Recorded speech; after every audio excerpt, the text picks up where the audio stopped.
गांव में एक अमीर सेठ धनराज रहते थे। उनका व्यापार दूर दूर तक फैला हुआ था।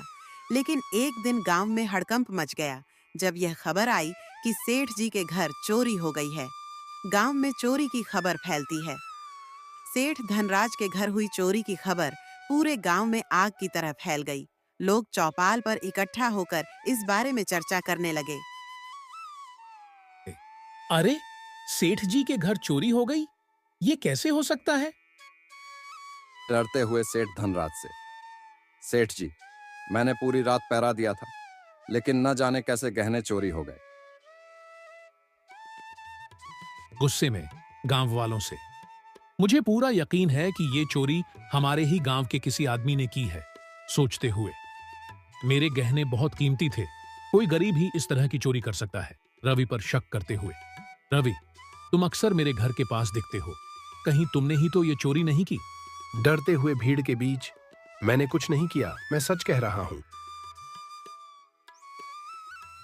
गहरा कर अपनी मां से, मां, सब मुझ पर इल्जाम लगा रहे हैं, लेकिन मैंने चोरी नहीं की। मोहन से चौपाल पर। अरे, ये तो बहुत बुरा हुआ, लेकिन कौन कर सकता है ऐसी चोरी? गांव के लोगों से।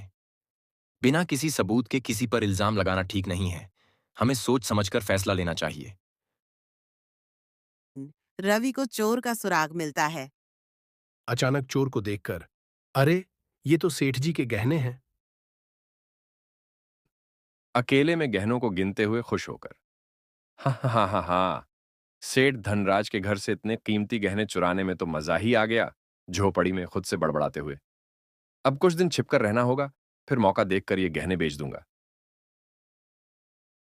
जब असली चोर पकड़ा जाता है, हे ऊपर वाले, मैंने बिना सोचे समझे रवि पर शक कर लिया।